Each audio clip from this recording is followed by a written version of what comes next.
Welcome to Crosstalk, where real conversations spark real change. This is your front row seat to the journeys of local entrepreneurs, ministry leaders, artists, and everyday people making a difference right here in our community. Each week, we dive into honest conversations, how dreams got started, the challenges faced, and the vision shaping our future. It's about more than business or titles. It's about passion, purpose, and the heart behind the hustle. So whether you're looking for inspiration, practical advice, or just a reminder that you're not alone on your journey, you're in the right place.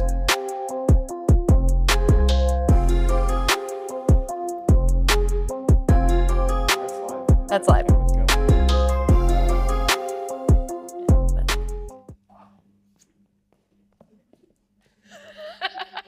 I love this already. This is going to be great. This is good. I'm going to completely leave that in the intro. Of course. That's me. So I normally don't really do an intro anymore. We just Okay. kind of get right into it. So Okay. I'm with Jessica with JCWK Dance Lab. So you actually just got done sharing it with me, but Yes. what does JCWK stand for? How'd you get to the name? Sure. JCWK, as part of the company, stands for Joy, Connection, and Wellness through Kinesthetic Stories. Joy, those are the four cornerstones of our mission and what we try to encompass in all of our programming. Making people happy. Dance makes people happy. There's so much science coming out right now about how the happy hormones are firing when we're moving together.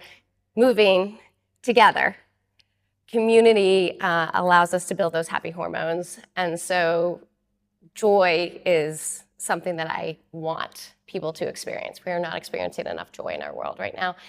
And joy breaks down barriers. So dance has some stereotypical barriers to it. And some people come with a little bit of defensiveness based on their own experiences. And I just want people to have fun and be happy and feel empowered in their bodies. So joy, connection. Dance is a multifaceted, multimodal experience. And so I want people to be able to connect with their physical bodies, with their spiritual bodies, with their emotional bodies, with their environments. I want people to connect with themselves and to be able to connect with other people around them. And I think dance allows us to do that because we were talking a little bit about sports. And nothing against sports. I love sports. I teach ballet for athletes, which we'll talk about a little bit too. But a lot of sports and a lot of training is very one-dimensional. And that's what you need for the disciplines. But dance allows us, we need to be all over the place, and we need to train those three-dimensional, four-dimensional, 10-dimensional pathways. So we get to connect in those ways as well.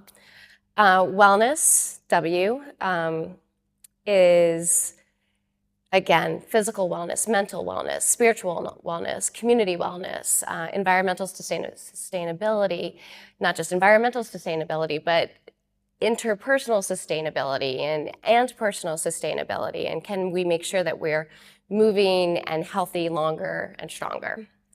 And then kinesthetic stories. Kinesthetic is a fancy word for body. And we tell our stories through our bodies. So 90%, or maybe not quite that much, but so much of our communication is nonverbal.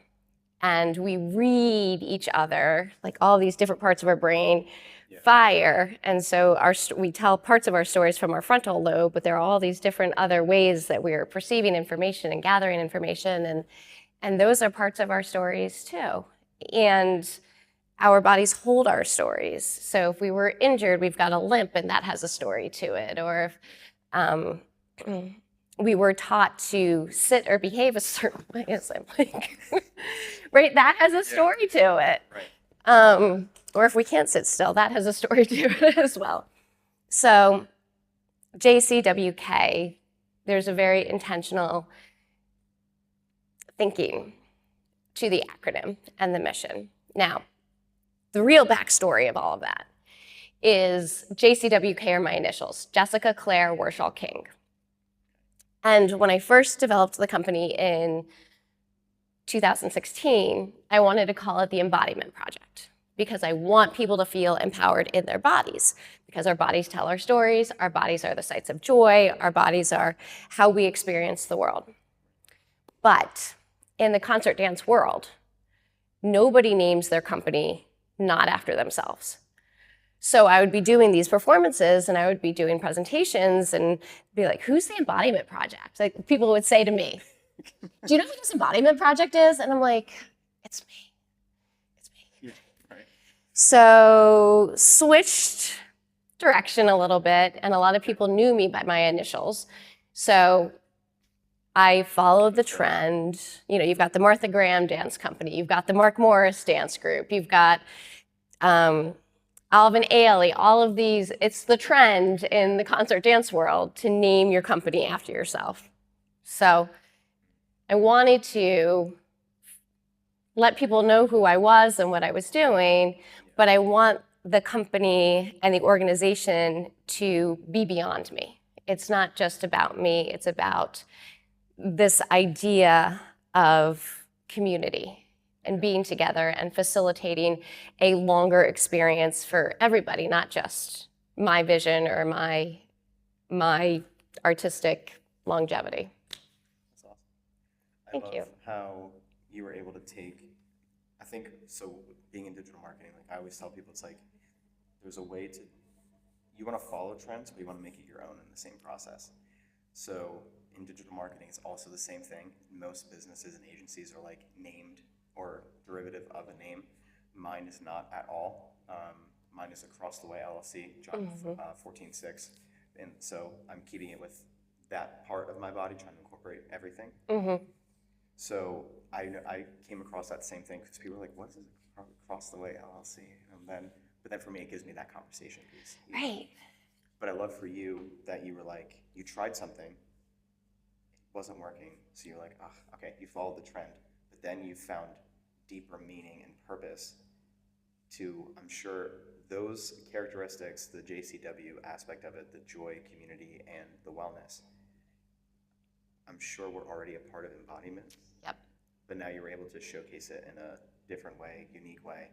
So following the trends and also making it unique and personal and fitting to you, which I think is incredible. Thank you. Yeah, and one of the things I wanted to ask about is we talked about this, I don't have any dancing background. So you were talking a little bit about some of the barriers that people face. What are some of those barriers coming into dance, or what, I think you even mentioned like, it would be more of the perception. Sure. Like what are some of those barriers? Some things that I've come across with adult dancers are dancers who grew up and had a negative experience as a child. So old school dance thinking, and this is still prevalent in our culture now. It sounded more official. The need to control our body and to think of the body as separate than the whole person. So there's that dichotomy. There is this idea of a dancer has to have a specific aesthetic, and a specific type of dancer has to have a specific aesthetic. So many of us are familiar with the Black Swan movie with Natalie Portman. Many of us are familiar with the idea of ballerinas being very thin and almost waif-like, and that did exist. So many young women have had experiences, and young men, quite frankly,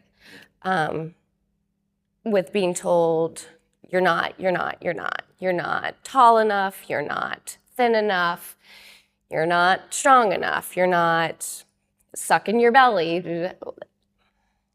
Bodies are bodies, and aesthetics aren't going to change the biology. We can work really, really, really, really hard through bad practices like eating disorders and toxic fitness culture. But those aren't going to help. And then, like we talked about before, our bodies hold our stories. So those are going to imprint on our emotional body, on our psychological body, on our physical body. I mean, people have scars from not physical scars, but disorders, like medical disorders because of disordered eating that they experienced as children. And as people grow and realize, wow, that was really unhealthy and that really hurt me, they don't want to enter into that again. And so they're very hesitant to walk into a space that might be like that again. So, and even things like bars and mirrors can be very triggering. And so it's my work to take that away and say, let's reframe what your idea of bars and mirrors are. Can we change that, repattern our brain so that we can bring the joy, the love that you felt, that you saw, that you wanted to be as a child? Can we bring that back and allow you to play? You mentioned when you were in Janelle's class, you were playing, like you felt like a monkey, and that's the best, like that imagination. We don't allow, like we don't. I feel like as grown-ups, we have this like, we have to be grown-ups, so we have to be, and I have to talk like this when I do it. Right. Yeah. Why? Like people get really stiff when they think about professional or being an adult and we lose the sense of play and the sense of imagination and the sense of fun. And I think that gets trained into us over time. And so that is one thing when I talk about the fear of dance, the perception of being judged or having that small child come back and be afraid of the experience again, or be in a weird power dynamic because you're the teacher and I've been taught I'm supposed to listen to the teacher, but the teacher is telling me something that is harmful to me, but I'm supposed to internalize that. And I don't, as a child, I don't know how to process the situation because I'm supposed to respect authority, but this is not comfortable. And then we grow up with that uncomfortableness and come into another space where it's like, I had a bad experience. I don't want to relive that again. And I can't blame them. I absolutely can't blame them. Or somebody will say, oh, yeah, that's just for a specific population. And then they discount themselves because of the experiences that they've seen around them. And that breaks my heart so much because it doesn't have to be that way. And it's so fun. And I agree. Okay, so can you just, because we're live, can you share a little bit about your dancing experience? Yeah, I'm going to flip the tables here. This year, I mean, there was none, at all. Wrestler, football player, it was like, the macho kind of sports. And I did this with Janelle, which shout out Janelle, also because she's the reason that we're connected to, right, through this, from you seeing this. So yeah, after doing the interview with her and everything, I ran into her a few times. I do most of my work from her studio. Well, not from her studio, but in the same building as her studio. And the one day she was just like, when are you gonna just like try one of the classes? And I was like, do you have one tomorrow? And she was like, yes. So it was just me and one of her other seniored people that have come to the class for a while. And it was really cool. It was like 11 a.m., so that's why there was like nobody there, because it was like early morning. And it was so much fun. I did Lyra, like I said, and I gotta like pull myself up in a hoop, like hang upside down, gotta do all the things. She showed me the candlestick, the wine glass, Janelle's gonna be impressed with this. Oh my gosh. What was the other one? Now you're not gonna be impressed. Cut it right there. But she showed me like a bunch of these moves and like I was trying them out, and it was just like, and I told you, I was like, I just felt like a 5-year-old boy that just wanted to hang from trees. Because I mean, I still do like to hang from trees. Oh, right. Like it's I fun. I have way too many pictures of me like sloughing it on a tree branch, like just randomly on a hike. But anyway, side note completely. But like I was like, man, in an enclosed, safe environment, I got to learn how to be a child. I got to learn how to be a kid. And I was like, I just had, for an hour, I got to just like be a monkey. It was amazing. Right. Yeah. And I love that, safe, right? There's no judgment. It's enclosed. You know that you're going to be protected and your body's going to be protected. Like when I always worry that my kid is, when he's, parkouring off of the couch, I'm like, you don't know how to do that safely. And this is an environment that's going to be really safe for you to parkour off the kid. Please stop.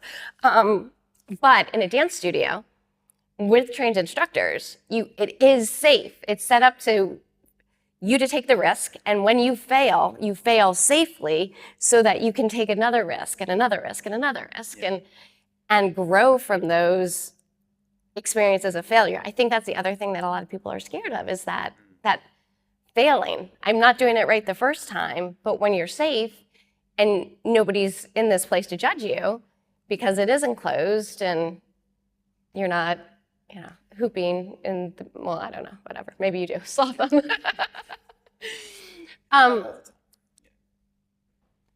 But it's so fun. And then I think, and I'm interrupting you, I apologize, but when you have that process to take a safe risk and then take another risk and another risk and another, like your capacity for doing the impossible is amazing. Like, extreme.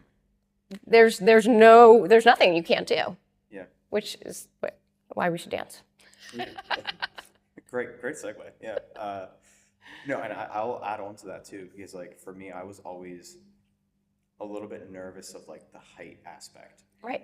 So for me to have to do some of the moves that she was teaching me, I had to go on the higher one, which was like probably 4 feet up, like off the ground.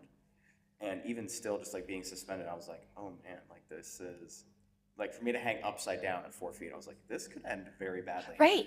But there was the pad down, she was right there with me, and I got to do things that even me from like 3 years ago would have never done. It's like the buildup of like all those little things like you were saying, then just like grew my confidence, and my confidence grew my capacity. And then I was able to do some of the moves that, I mean, after I was done, I was like, man, I just did all that. And then like I watched back like the videos of it, and I was like, man, that was like so fun and so cool. And like then later that night, she had the wrist, I don't know what that dance is called, so that's like the wrist straps from the ceiling.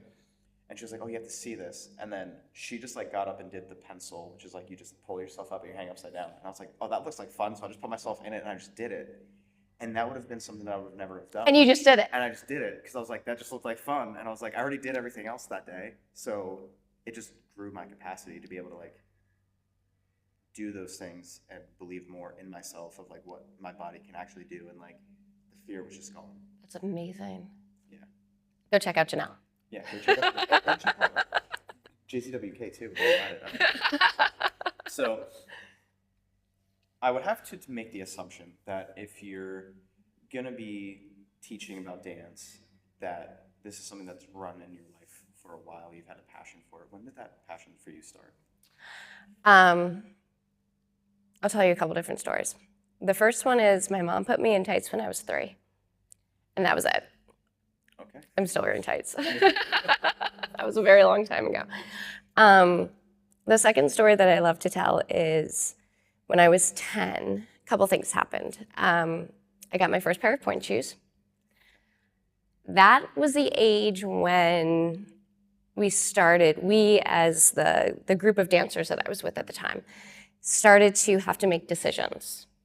Are you going to sports? Are you going to cheer? Are you going to spend more time in the studio? Because your body starts changing, you have to start focusing, narrowing your time, narrowing how you're going to train your body, how you want to train your mind. And as you start advancing, you have to do more. So if we're going to do gymnastics, we have to be there a couple nights a week. If we're going to do dance, we have to be there a couple nights a week in order to continue to grow as a person in that field, if that's the goal. The other thing that happened was it was Friday. It was Friday in 4th grade. My teacher was Mrs. Powers. My best friend Laura sat in the seat behind me, and it was career day. And we had to draw a picture of what we wanted to be when we grew up. I'm glad that like that's not like a binding contract. Right. You know? I know. Oh my gosh. All the career stuff, even when I was in high school, I'm not even close not even close to what I thought I was going to be doing, you know? Isn't that fun though, too? And that permission, this is the other thing, like when I teach at Alvernia and I've taught at a lot of universities, and we ask incoming students to declare a major. What I love about the liberal arts is that we get so much exposure to so many things in the liberal arts, and you don't necessarily need to know how you're going to use them in life, but that you have these skills that you're just packing into your toolbox, and then you figure out later what they all mean. But so many kids come in and they like feel like they have to know what they're going to do for the rest of their life at this point. And it's so stressful. And then that failure thing comes back, and you don't have the chance to fail, and you don't have the chance to practice failing, and you don't have the opportunity to scaffold your skills or that tolerance to taking risks. And, oh, that didn't work. Let me try something else. So I was 10. In Mrs. Power's class, career day, you were in front of Laura. I was in front of Laura, and Laura's parents were lawyers. And so she was like, I'll be a lawyer. I don't think Laura's a lawyer right now. I think she's a very different career path. So she drew a desk, and she drew some books, and she drew a picture of herself behind the desk, and I was like, okay. Yeah. So I drew a desk and some books and a picture of me behind the desk, and I don't remember what happened Saturday, but something happened Saturday. I don't know if we had a show or a special class. I don't know. Something happened Saturday at the studio where I was dancing. I come back on Monday morning to Mrs. Powers. I'm so upset. Because Mrs. Powers, I don't want to be a lawyer. I want to be a dancer. And she's like, okay, here's your paperback. Do you want to draw something else? Like, it's not that big of a deal. Like, again, Mrs. Powers was not creating a binding contract for me. It was just an idea. But that I felt like I had morally done something wrong because I had lied. And I was brought up Christian. And so don't want to lie, especially about something that is so deep in my soul and in my body. And this is something I'm feeling very strongly. Again, Mrs. Powers was like, chill out, you're okay. So I drew a dancer and I handed it back, and I was like, okay. And a million years later, like, I'm still having this like confession over my Friday career day drawing. Like, I'm so sorry that I lied on that paper because I didn't know that it was this thing that was going to become such a passion and that I needed to follow. Find that out at 10 years old too. It is weird. Like, I feel like when you look back on things though, like, I feel like we all kind of have that sense of at least the concept of what we want to do, even at that age. Because when I look back over the years of, like, for me personally, like, the career aspirations that I had, they all kind of led to where I am today, you know? Isn't that amazing? It's so cool because of how we are each uniquely made. Right. And all the gifts that we have and the circumstances and everything that, like, we face. Just kind of like, I just, like, imagine it like we're, like, born as, like, a log of wood. And then all of our life experiences just, like, hone us in to what our actual purpose and calling is in our lives. And it's so cool that for you, you were able to know that at 10, and you were like, you had that extreme encounter to... Poor Mrs. Powers. Yeah, poor Mrs. Powers. So I could, just probably like, I just ruined this girl's life. You did it. Good. And I think I love when people have those moments where they're like, I thought I was going this way, but actually this experience that I had over here has been like this underlying sort of vibration through my whole story.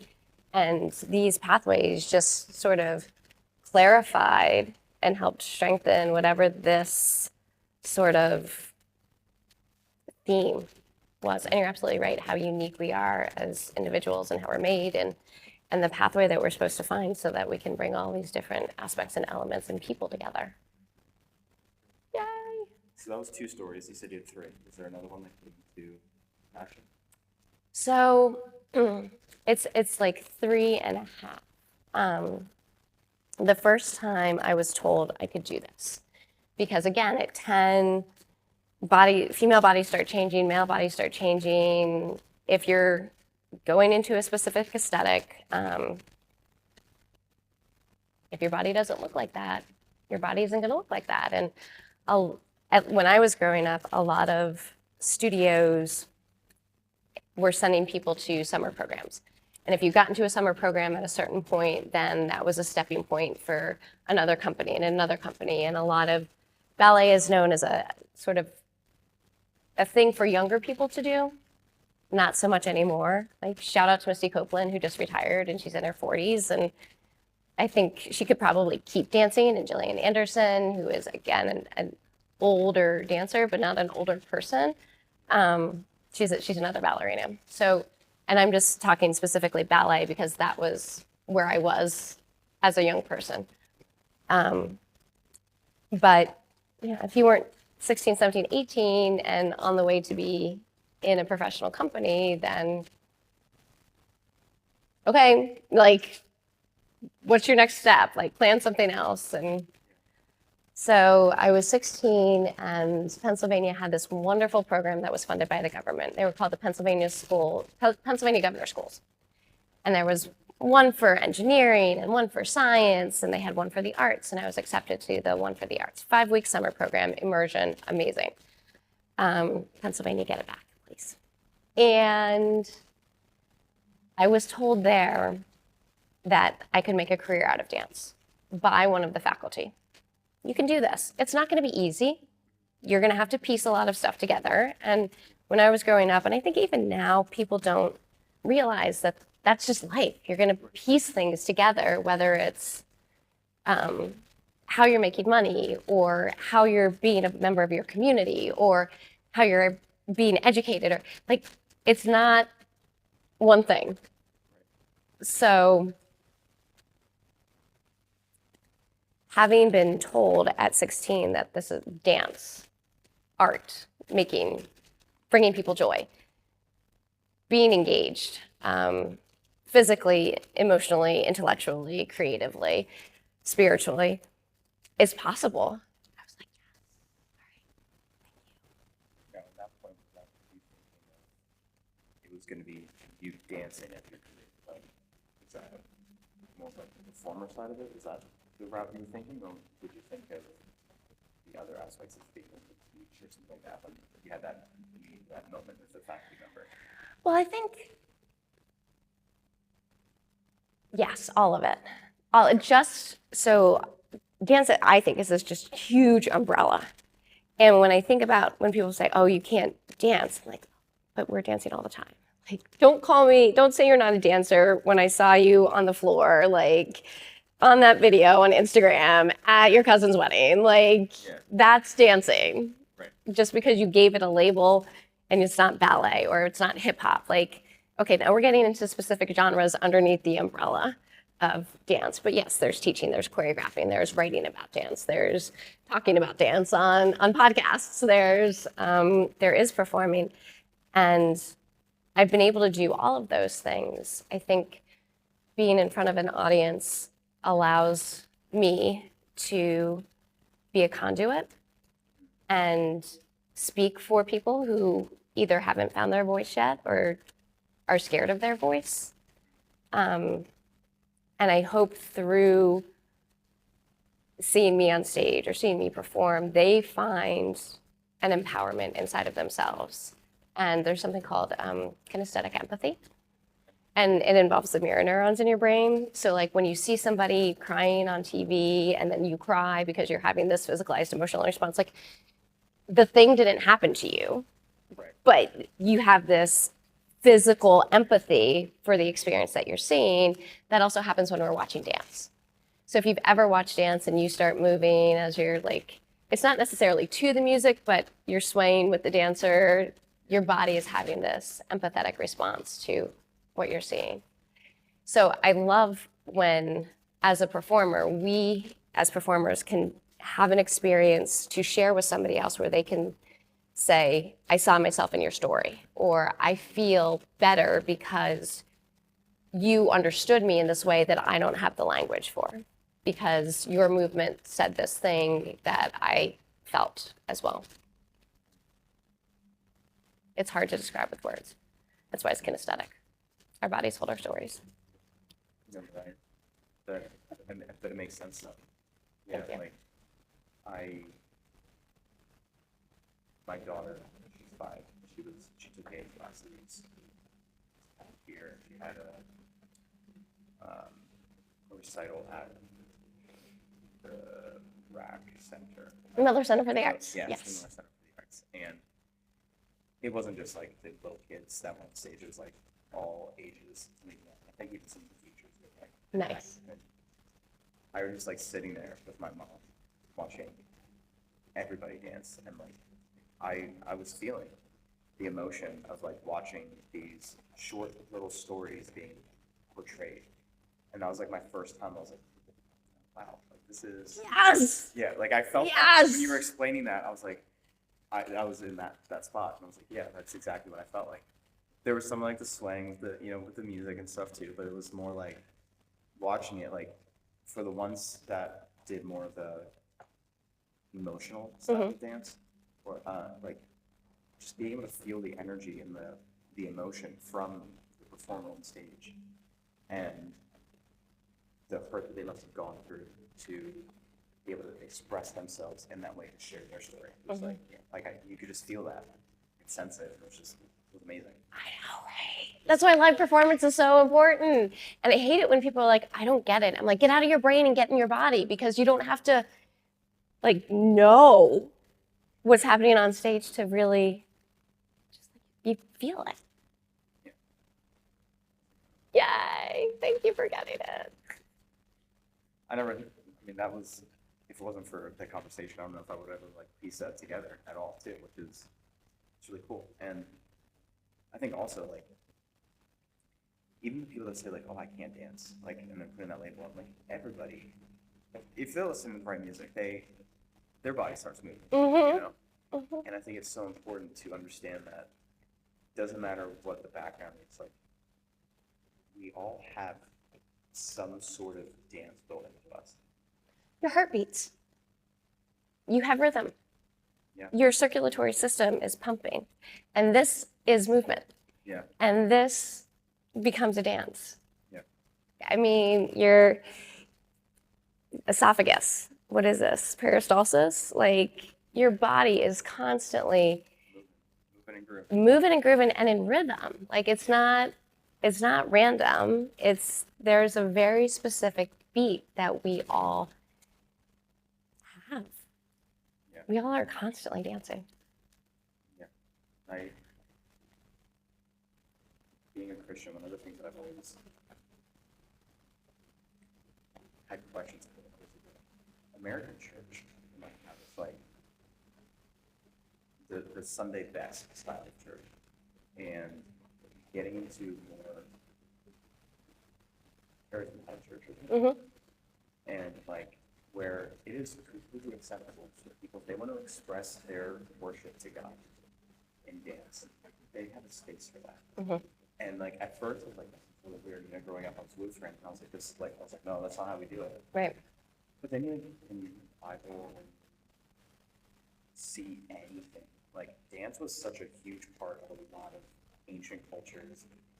It's in the Bible. It's the point where King David danced naked in the streets because he was so filled with joy. Right. Like, and I'm like, how can we like look at that and then like we are okay just like sitting in pews and like Sunday best and like do that. Like that was where my disconnect from my relationship with God really started, and then being able to like grow and mature in that scene. And I'm like, no wonder why people are like, oh, it's church. Because it's like, they didn't make it fun. Right. Like, they're all fun churches. Like, when you go into a church on a Sunday and it's like, people just can express themselves, So it was just one of those things. I don't know how we got down that rabbit hole. No, it's so true though. And that's something that I really struggled with too, because I think we have this perception that the body needs to be controlled. And when we control the body, we restrict. Right. And one of my undergraduate degrees is in anthropology. So I did a lot of study, and for whatever reason, when I was in school, we were looking at power dynamics a lot. And so again, frustrated because you control what you eat, you control how your body moves, you control what exercises you do in order to be able to complete this choreography, which is controlled. And I learned about improvisation as a technique, which is listening to impulses instead of being told externally. Let me rephrase that. Listening internally instead of listening externally. So having somebody out there say, all right, now do this step, allowing my body to listen, which I think from a religious perspective, allowing the Holy Spirit to come in, or allowing whatever your power, your higher power is, to really be in you to express, and listening to that and finding that again, that underlying theme, that vibration, and working with that vibration and hearing and feeling and understanding that. I had a friend a couple of years ago bring to my attention that even though I was raised Catholic, even though Catholicism, right? It's my Catholic friends up there. It wasn't. But even though Catholicism is very rigid and is very controlling of the body, it's very also embodied, where we're constantly moving. We're sitting, we're standing, we're kneeling, we're getting up, we're walking around, and it's very clearly and very cleverly choreographed. Catholics, you're dancing. And Heard it here first. Catholics, you're dancing. You're dancing. And there have been different letters and doctrines and things that I've encountered in my own life, in my own Catholic life, where it's been like, you don't dance, Catholics don't dance, and dancing is bad and the devil, and just and then taking it out of that space and looking at it objectively from an anthropological perspective. It's like, this is all choreographed. Yeah. And one would argue that it's choreographed as a power structure. Okay. But you're still moving your body and you're still dancing. And I've also heard people say, oh, I grew up Catholic, I can't dance. And I'm like, you know what? The horror is step touch. Like you're walking one foot in front of the other, and it's all movement, it's all dance, and there's a rhythm to it. So, religion and movement are so intertwined. And when we talk about, like I said, connection and wellness, if we're not acknowledging part of ourselves, that's removing who we are as holistic people, and it's not allowing. It's a disservice, I think. It's not allowing us to be everything that we're supposed to be. And I think there's like more of that stigma from that. In a sense. Okay. Of, like, men, I think, are more so, like, and I know this from my upbringing, I didn't even have like the father figure to like instill it in, which is why I think I'm even more like strong in that belief, is like the society as a whole. Because for most men, like, to even put themselves out there, to like make themselves like dance or something like that, it's like professional suicide. It's it's like the ridicule and things like that. And I've like seen that, and like especially going into like see from the top of the church, like most men during a worship service are like, they might sing, but they're like bricks. You might get an occasional sway. But it's like, and I see that and it breaks my heart. Because it's like, I know there's an inner child, as it was for me, inside of them that is screaming to just like, let loose, to be free and experience. To be present. And I think there's so many things that like hold men back, even from like wanting to do something like this. And I love seeing with like in Janelle, like she has men that take her classes, and like when I saw that, I was like, you know, and then like me doing it. And I think it's not just Right. you know, Right. but it's still that thing of like, from my experience when I've seen like I feel like it's like that stigma. It's have you seen anything different, the same? I do experience that, and I have witnessed that. And I just want to jump back a little bit because you said let loose. And I think so many times when we hear that, we think lose control or an abandonment.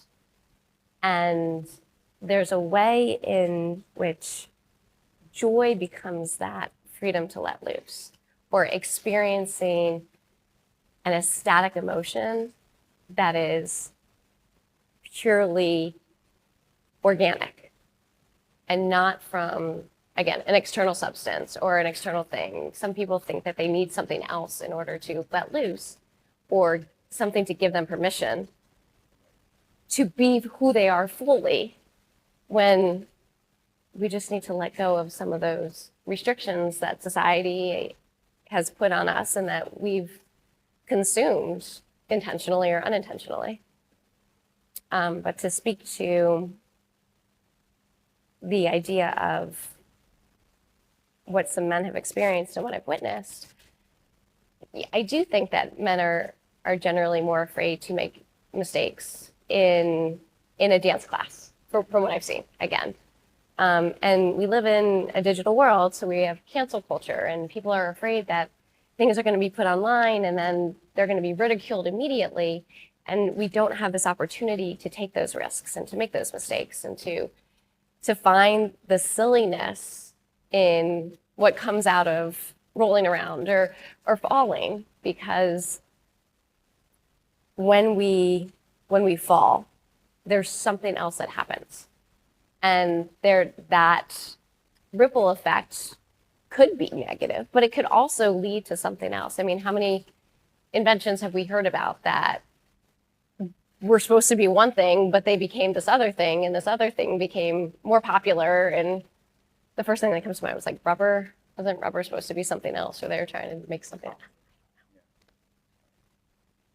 But it's like that with so many things that you have. It's the mistake that leads to the thing that is enlightening, that goes viral. But without permission, without those opportunities to, like you said, let loose, to let go of the restrictions or the preconceived notions, we don't find those things. So we should all dance. Ultimately. So you talked a little bit too before about working a lot of colleges. Mhm. Do you teach them? I do teach at Albernia, yes. Okay. So have you been able to correlate being a teacher here at Festival? My technical title at Albernia is Artist in Residence. Artists in residence. So going there, teaching dance, how did you get here? And then how were you able to correlate that with running the studio? Sure. Very open-ended, so start wherever. So JCWK Dance Lab doesn't have a physical home. We go to other places. And so one of the things that we do is we have classes for people with Parkinson's disease. We have classes for seniors. We create customized classes. We call them Dance for Wellness for specific populations.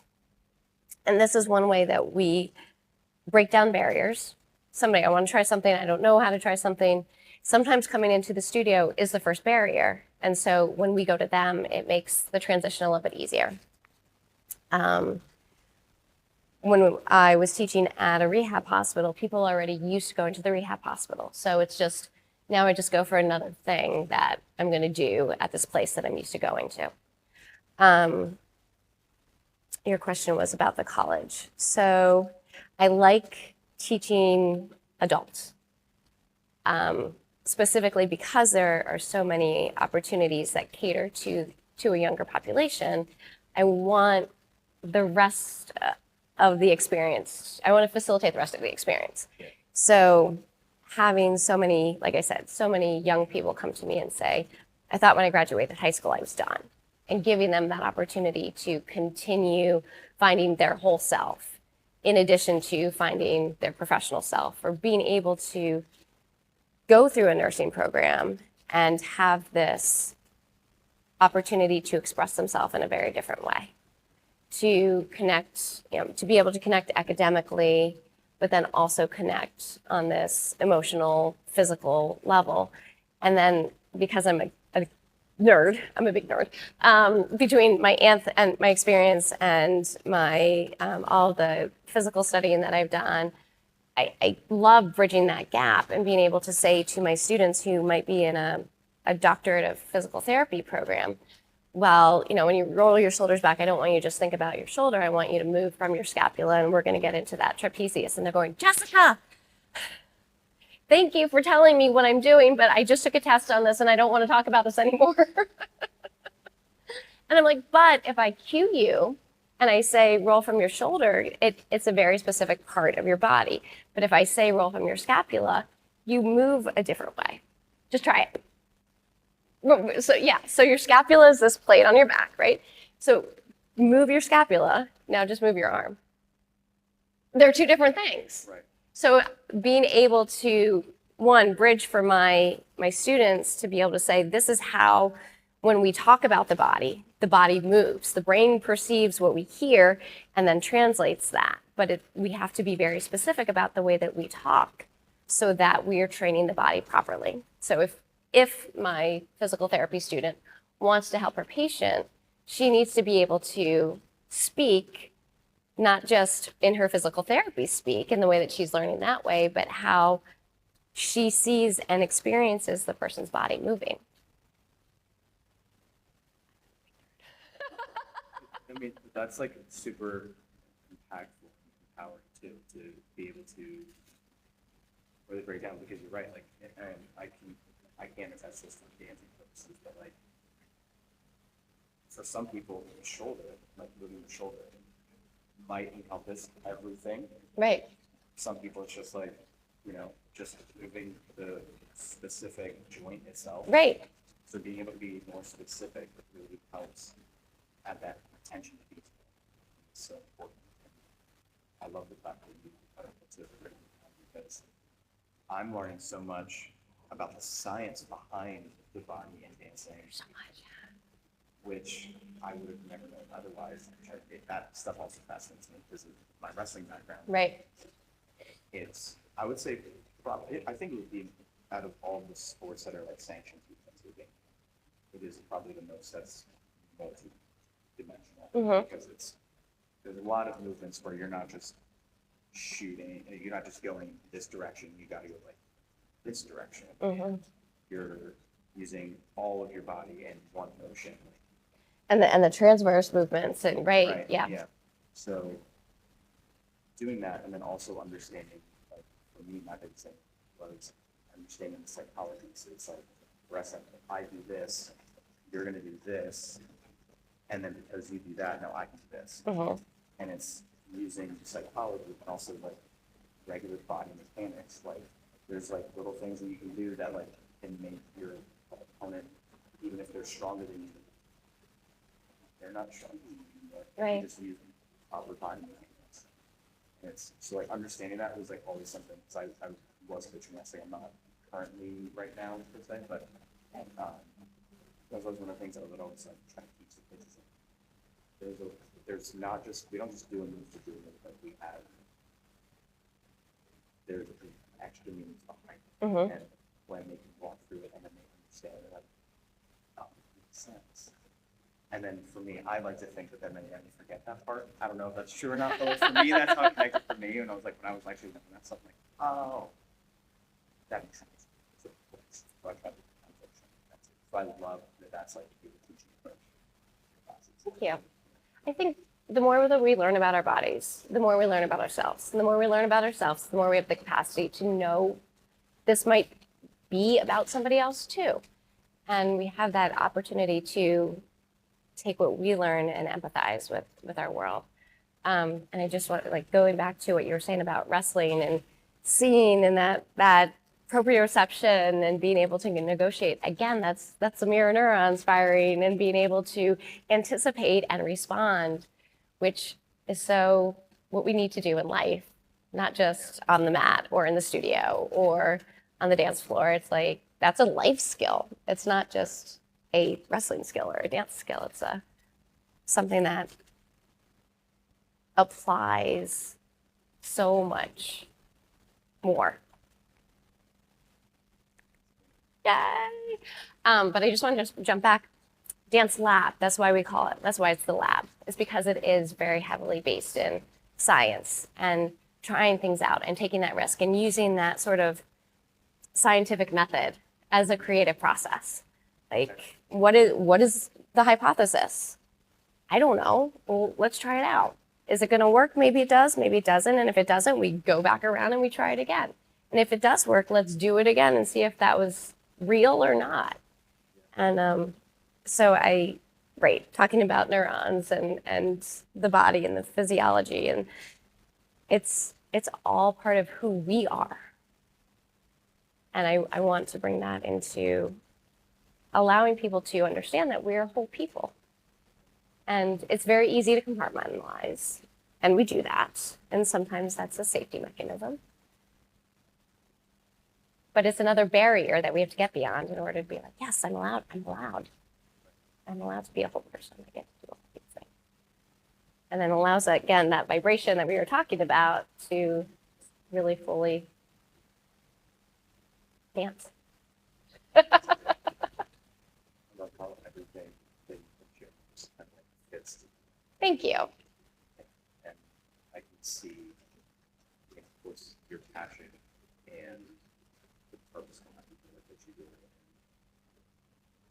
I can only imagine what it's like to come into one of your classes, to watch you teach, and to do everything. Like, just from what you're dealing with right now, I can just imagine students for you.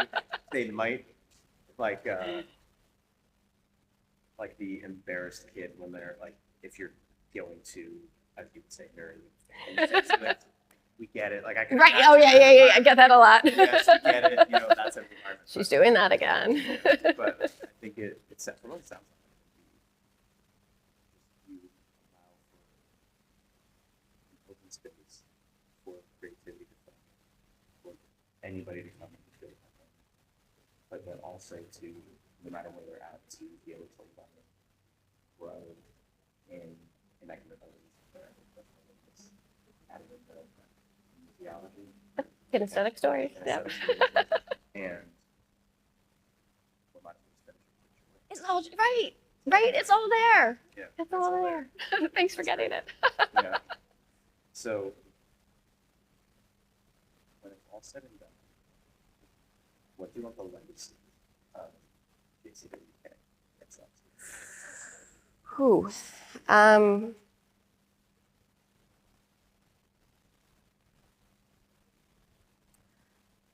Couple of things. One, I want the Greater Reading Area Dance Exchange to continue.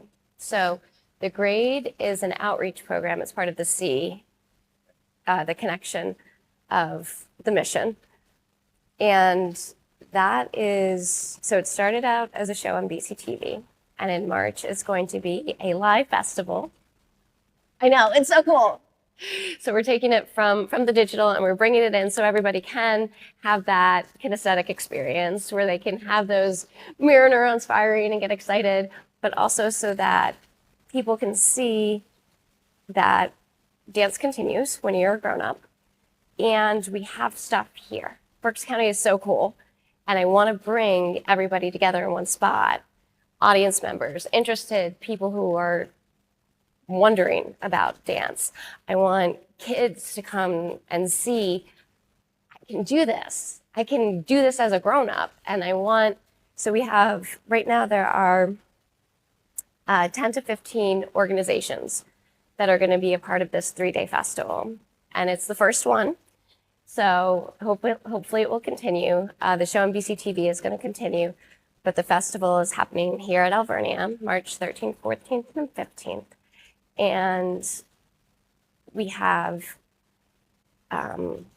flamenco, we have Latin dance, we have dance teams. So my background is in ballet and concert dance, and that's just my background. So that's what I know, that's what I do.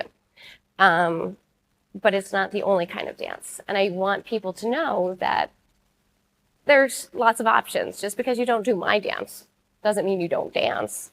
Everybody dances, just find the way that makes you happy. Janelle's gonna be there. So aerial work, burlesque work, like whatever makes you happy. Mexican folk dance. I think we're gonna have some lyrical and some modern, some of the studio-based forms, but then also street dance. And anyway, I want the great to continue because I want people to know dance happens here. And I don't want my 16-year-old self to be told, you have to leave. And for all the other kiddos who want to keep dancing in Berks County, I don't want them to have to feel like they have to leave. So that's one thing. I want people to be able to dance as grown-ups and know that dance happens here. And so the Greater Reading Area Dance Exchange will continue. Some of the things that JCWK Dance Lab has done has been outreach to elementary schools. We do outreach classes, I said, to senior populations. So we have because again, people discount who can dance. And I love dancing with my people who are using wheelchairs because I can't, but what can you do, right? We had just a quick deviation. JCWK Dance Lab has a partnership with the Heritage of Green Hills, which is a senior living community.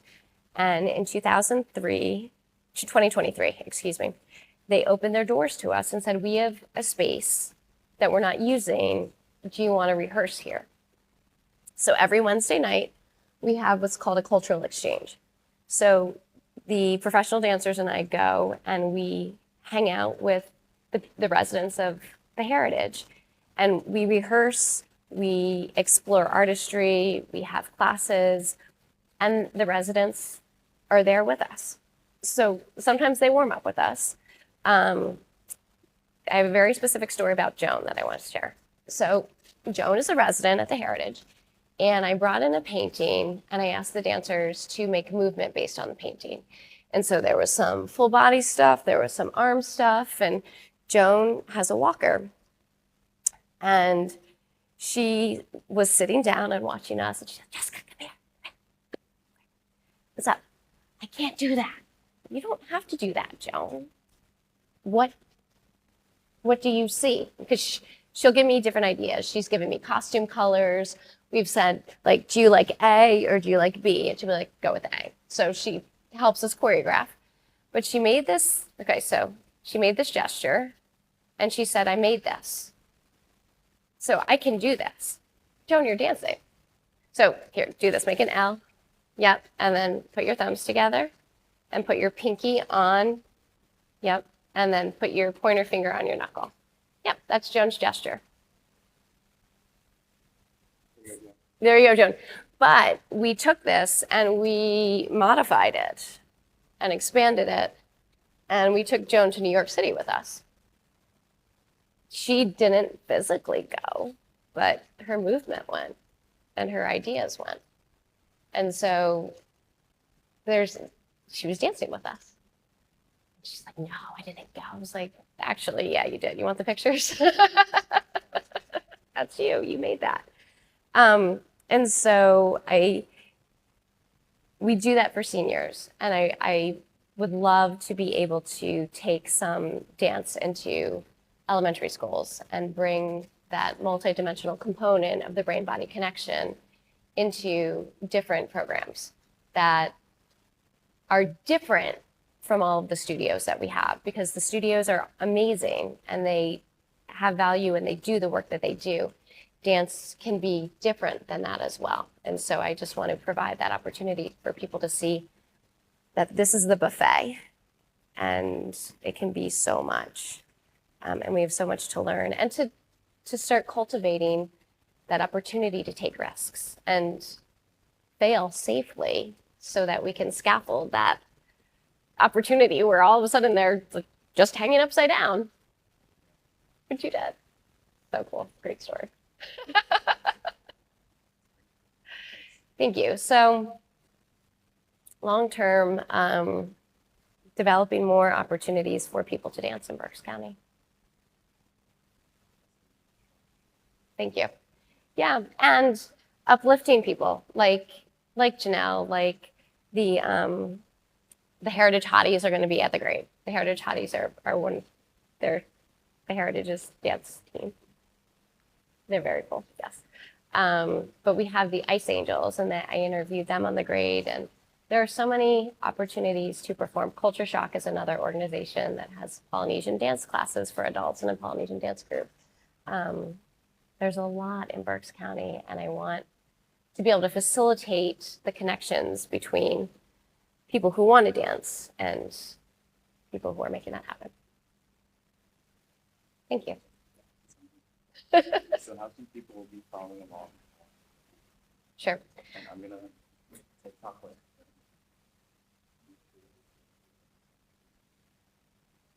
And I know you only had until 11. I'm sorry. I talked for a very long time. Website, JCWKDanceLab.org.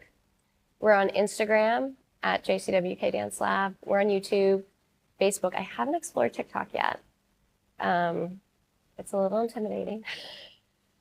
There's ways around it. Okay. Yeah, we can talk about that. Fabulous. So those are the primary ways.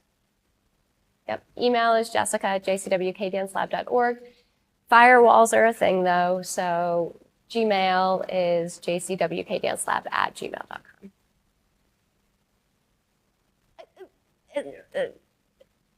You can't get around it. Yeah, it's a thing.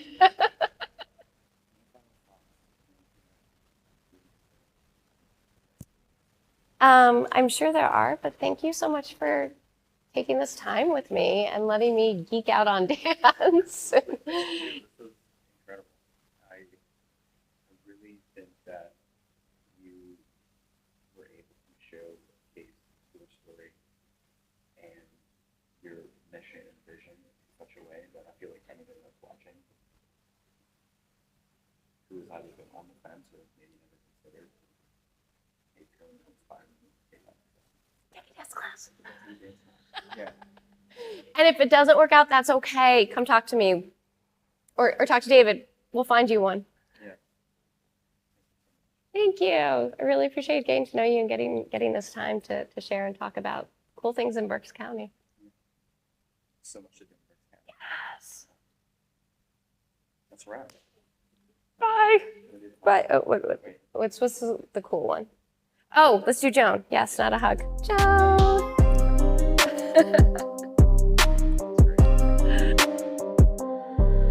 Thanks for joining us for another episode of Crosstalk. I hope today's conversation left you encouraged and reminded you of the power of community and authentic connection. If you enjoyed this episode, be sure to subscribe, share with a friend, and let us know what inspires you most. Remember, our community thrives when our local entrepreneurs, ministry leaders, and artists succeed. Until next time, keep showing up, keep dreaming, and keep making a difference.